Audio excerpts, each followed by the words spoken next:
The final whistle blows on a Thursday night inside SoFi Stadium, and an eerie, crushing silence immediately follows. The preseason finale against the Los Angeles Chargers is over. But for dozens of men in that locker room, the game they just played wasn't about the final score on the board. It was a desperate, chaotic fight for their absolute professional survival. When they take their pads off, a terrifying countdown begins. For a lucky few, they are about to secure a life-changing spot in the National Football League. But for the vast majority, the next 24 hours will end with a brief knock on a door, a garbage bag for their cleats, and the sudden death of a lifelong dream. Today, we are taking a microscopic look at the Los Angeles Rams' final 53-man roster cuts. We're going to logically break down the bubble players whose careers are quite literally hanging by a thread, looking at the strict cases for and against keeping them in Los Angeles. But we aren't stopping at the waiver wire. By the end of this explainer, we are diving headfirst into a massive, macro-level football story that has Sean McVay and honestly the entire league in a state of absolute disbelief. We are talking about a totally unprecedented college football ruling, a legislative earthquake that is about to fundamentally change the fabric of the sport and alter how front offices handle cutdown day for the rest of time. Now, before we get into the ruthless math of building an NFL roster, a quick reminder, your channel is NFL Nexus. Make sure to subscribe, like this explainer, comment your opinion down below on who you think survives these brutal cuts, and support the channel by becoming a member. We are going incredibly deep today. You will not want to miss a single detail. Let's get to it. This right here is the ruthless, unforgiving arithmetic of the NFL. Back in the sweltering heat of July training camp, you start with a sprawling, hopeful 90-man roster. And by late August, you have to take a machete to it and hack it down to just 53 men. But for the 2024 Los Angeles Rams, this math carries an unprecedented, crushing weight. Let's be real for a second. This is the post-Aaron Donald era. The ultimate cheat code on defense is gone, and the margins for error have completely vanished. General Manager Les Snead and head coach Sean McVay are operating within a rapidly closing Super Bowl window.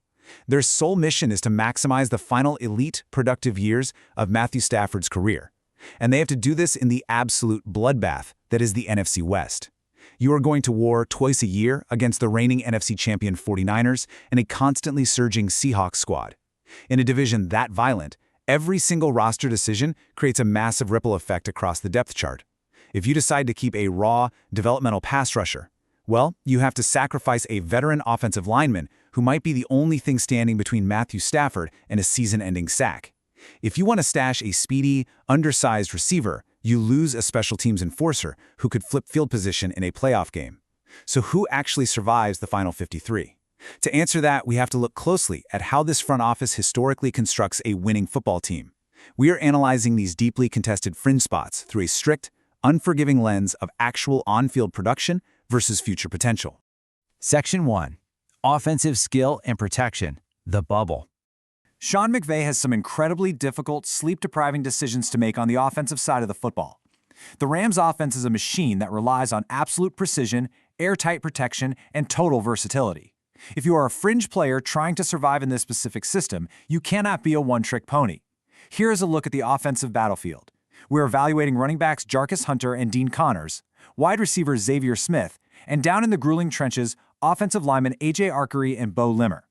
Every single one of these men has a compelling argument to stay in Los Angeles, but the harsh mathematical reality of the 53-man limit dictates that some of them are going to be clearing out their lockers by tomorrow morning. 103. That is exactly how many rushing yards running back Jarquez Hunter racked up this preseason. That number actually placed him 4th in the entire NFL for August. Now, coming into the offseason, Hunter was a massive question mark for this organization. He barely contributed as a rookie, spending most Sundays standing on the sideline in street clothes as a healthy scratch. But he has flipped the script entirely this August. And here's the thing, it is not just about carrying the rock. PFF graded Hunter as the absolute highest-rated pass-blocking running back in the preseason. In a Sean McVay offense, picking up a blitzing 250-pound linebacker to keep Matthew Stafford upright is literally the single most important job you have on third down. However, breaking into Sean McVay's circle of trust in the backfield is historically one of the hardest things to do in pro football. We all saw how Kyren Williams broke out and seized the undisputed lead back role with an iron grip.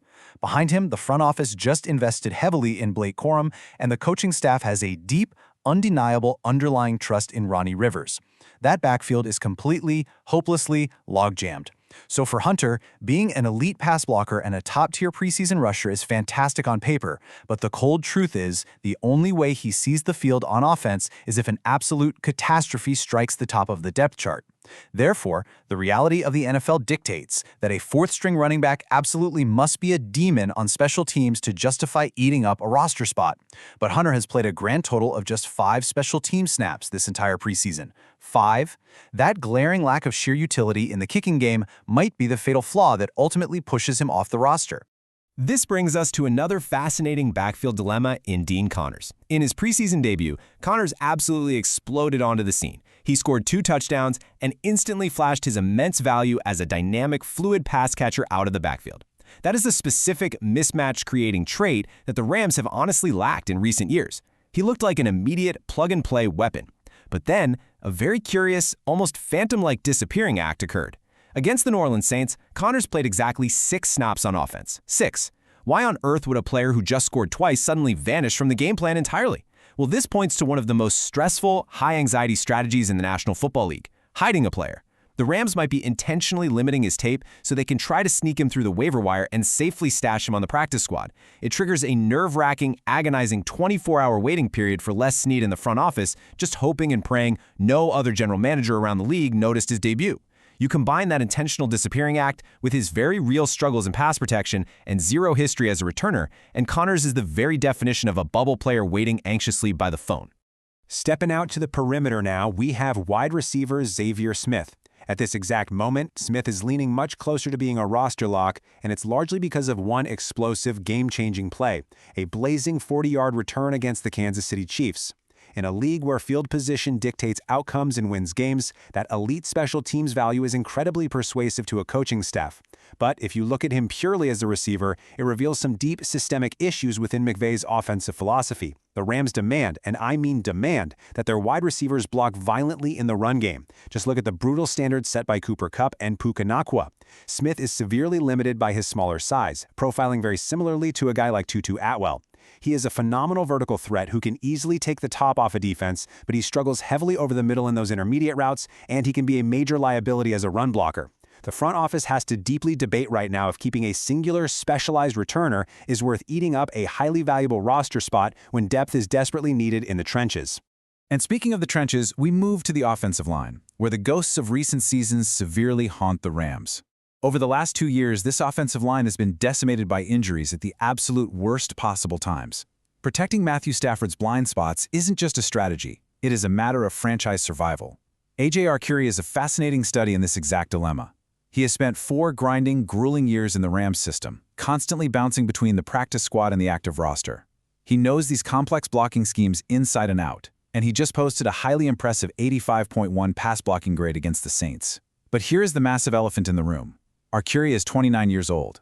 In the NFL, by the time you hit age 29, you are exactly who your tape says you are. You have hit your ceiling. And whenever he's had a real starting opportunity in the regular season, he has struggled. Meanwhile, younger developmental prospects like Austin Blask and newly signed Bryce Henderson have had stellar, upside-flashing preseasons. Does Les Snead trust the 29-year-old known commodity to protect his aging quarterback? Or does he gamble on the raw, unteachable potential of youth? Our final offensive puzzle piece is Bo Limmer. After his rookie season, a lot of analysts viewed him as the potential center of the future for Los Angeles. He stepped in and played admirably in place of Jonah Jackson and provides vital, trusted depth right behind Coleman Shelton. But here is the unavoidable mathematical reality of NFL game days. Teams only dress 7 or 8 offensive linemen on Sunday. Because of this strict limit, coaches demand what they call the swing lineman. This is a player who can seamlessly play center, guard, or even kick out to tackle in an absolute emergency. Against the Chiefs, the coaching staff cross-trained Limmer, deciding to play him exclusively at right guard to test his versatility. The result was highly concerning. He noticeably struggled to anchor against power, just as he did when they tried him there last year. If a player is an excellent center but a total liability at guard, his value dramatically diminishes on a restricted active roster. Section 2, Defensive Edge and Secondary, Finding Playmakers. Flipping to the defensive side of the ball, the battle for the final rotational spots is reaching an absolute boiling point. The Rams are desperately searching for athletes who can consistently get to the quarterback and lock down the perimeter against elite passing attacks. We are looking at 3 defensive warriors right now fighting for their careers. On the edge, you have pass rushing specialist Wesley Bailey. At cornerback, the slot versatile Cam Lampkin. And at safety, the special teams heat-seeking missile, Tanner Ingle. Wesley Bailey is either the quintessential August mirage that we see every year, or he is the next great undrafted star. Les Snead has a storied, proven history of unearthing late-round or undrafted defensive gems, and Bailey's performance against the Saints was honestly nothing short of dominant. Racking up a staggering 10 pressures and a forced fumble is unbelievable tape. It means that if the Rams expose him to waivers today, that tape is so loudly impressive that a rival team will almost certainly claim him. But front offices cannot afford to be seduced by a preseason darling. The reality check on Bailey is brutal. He has struggled significantly against the run, constantly getting washed out of his gaps by bigger, stronger NFL tackles. Furthermore, the edge rusher room in LA is incredibly crowded. Josiah Stewart has been highly impressive all camp long, and DeJuan Johnson has proven to be a playable, well-rounded asset on early downs. You add in Bailey's complete lack of special teams contribution, and you have a player whose spectacular pass rush might just not be enough to save him from the Turk. In the secondary, the ripple effects of the roster limit are terrifying. Just look at last year, when the Rams had to cut a highly promising developmental corner in Charles Woods simply because the numbers didn't work. It was a move that severely haunted their depth later in the year when injuries piled up. Cam Lampkin is trying desperately to avoid that exact same fate. Coming into the offseason, the Rams need a reliable depth behind Trent McDuffie, Jalen Watson, and Emmanuel Forbes. Lampkin really stepped up. He logged a massive fourth-down pass breakup against the Saints and proved he can seamlessly slide into the slot. But facing the high-powered, dynamic offenses of the 49ers and Seahawks requires versatile elite depth. Josh Wallace offers very similar versatility, and the team already totally trusts Quentin Lake to handle the slot position. Lampkin is currently caught in a crushing numbers game, likely forcing the Rams into another sweaty, anxiety-inducing waiting period to see if they can slip him onto the practice squad without getting poached. 4. That is the grand total of career defensive snaps safety Tanner Ingle has played. Not this preseason, mind you, in his entire professional career. Yet despite that, he is deeply, firmly entrenched in the mix for a final roster spot. This situation represents one of the most classic, intense battles that happens inside an NFL draft room. The special teams coordinator loudly banging the table for his favorite enforcer, directly versus the defensive coordinator demanding positional depth. Ingle is an incredibly aggressive, fearless hitter. He honestly draws comparisons to a lesser version of Nick Scott. He is exactly the type of player that special teams coordinator Bubba Ventrone absolutely loves having on his kickoff coverage units. But defensive coordinator Chris Shula has to ask a fundamental, terrifying question. When a starting safety goes down with an injury in the third quarter against San Francisco, can you genuinely trust a player with zero defensive experience to take the field against Brock Purdy and Deebo Samuel? The coaching staff might ultimately prefer to keep a higher upside defensive player like Wesley Bailey or Cam Lampkin, risking Ingle to the unforgiving waiver wire. Section 3. The Draft Capital Dilemma. We shift into the interior defensive line now, introducing the ultimate test of a general manager's ego versus the team's harsh, on-field reality. It's the classic sunk cost fallacy. What happens when the players a front office heavily invested precious draft capital into are dramatically underperforming? Both Ty Hamilton and Tim Keenan III represent very significant investments by Les Snead. The team drafted them with a specific long-term vision in mind. Yet right now, their remarkably poor preseason performances are clashing violently with their draft pedigree. With a massive ghost of Aaron Donald looming over this defensive line, mediocrity is entirely exposed. You can't hide anymore. Ty Hamilton's situation is incredibly delicate. The Rams were exceptionally high on him during the draft process. In fact, they were so high that they actively traded up, sacrificing valuable capital to acquire him. In the NFL, cutting a trade-up pick this early is a massive, highly public admission of a front office failure. Because he set out last week, many analysts believe his draft status makes him a lock. But you guys, the tape tells a much, much darker story. Among players with at least 125 snaps, PFF graded Hamilton as the absolute worst defensive lineman in the entire league as a rookie. He completely failed to stand out in the preseason opener against the Chiefs. And if those persistent rumblings hold true and the legendary Aaron Donald actually decides to return for Week 1, the Rams have to cut someone from this line to make room. Given his truly abysmal grade, Hamilton is incredibly vulnerable despite the draft capital spent on him. Then we have Tim Keenan III. When the Rams drafted him out of Alabama, draft analysts everywhere lauded it as a massive late-round steal. He did the gritty, violent work in the middle of a dominant SEC defense and physically profiled as the ideal developmental nose tackle for the pro level. But the jump from overpowering 20-year-old college linemen to facing grown 32-year-old veteran men in the NFL is notoriously brutal. We see it all the time. Dominant college nose tackles sometimes completely wash out because they can no longer just win on raw brute strength alone. Keenan has experienced a shocking collapse in his production. Out of 110 defensive linemen who played at least 40 snaps this preseason, Keenan is ranked 108th by PFF. It is virtually impossible to justify a 53-man roster spot for the 108th best defensive lineman in August. The reality is, he is rapidly becoming a prime candidate to be cut. Section 4. The College Football Twist. Okay, now we are pivoting sharply from the micro-level anxiety of these specific roster cuts to a massive, macro-level football story that is sending shockwaves through the sport.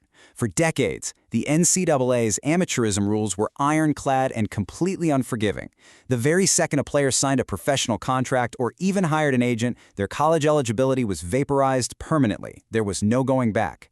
Well, that era is officially over. An unprecedented new court ruling has just come down stating that players who signed NFL contracts are now legally allowed to return to play college football provided they still have eligible years remaining. Picture this scenario. A 22-year-old kid gets called into Les Snead's office today. He is told his lifelong dream is over. He packs his belongings into a garbage bag. But instead of facing the absolute end of his football journey, he now has a golden parachute. He can pack his bags, head back to a major college campus, and play on Saturdays. This rule change has caused an absolute firestorm of outrage, confusion, and logistical chaos. College programs are terrified. Athletic directors and head coaches are suddenly scrambling, trying to figure out how to manage their strict 85-man scholarship limits if they suddenly have to keep spots open for boomeranging pro players who get cut by NFL teams in late August. As reported, Los Angeles Rams head coach Sean McVay's reaction went totally viral. It captured the pure, unfiltered disbelief of professional coaches dealing with the completely rewritten rulebook. The fundamental foundation of how talent flows between college and the pros has just been cracked wide open. An NFL coach can no longer look at a desperate bubble player and just assume their only option is to grovel for a minimum wage practice squad spot. Think about the players we literally just spent this time analyzing. The guys agonizing over whether they will make the final 53 or be banished to the waiver wire. Under this new ruling, we are facing a reality that was literally impossible just 1 year ago. Will we see NFL bubble players choosing to return to college? If Tim Keenan III gets cut today, does he really want to wait around hoping for a practice squad invite, earning a fraction of an NFL salary while risking injury against pros? Or does he utilize this new ruling, return to the SEC, become a massive star on Saturdays, and cash in on highly lucrative NIL deals that might actually pay him more than an NFL practice squad would? The balance of power is shifting violently away from the NFL owners and directly into the hands of the athletes. Cutdown day isn't just about who makes the NFL anymore, it is about who chooses to take their talents back to school. So, what do you think is going to happen with this crazy new ruling? And who do you think survives the Rams' final 53-man roster? Let me know in the comments below. Remember to subscribe to NFL Nexus, like this explainer, and support the channel by becoming a member. We are going to be tracking these cuts down to the final minute. Thanks for hanging out, and I'll see you in the next one.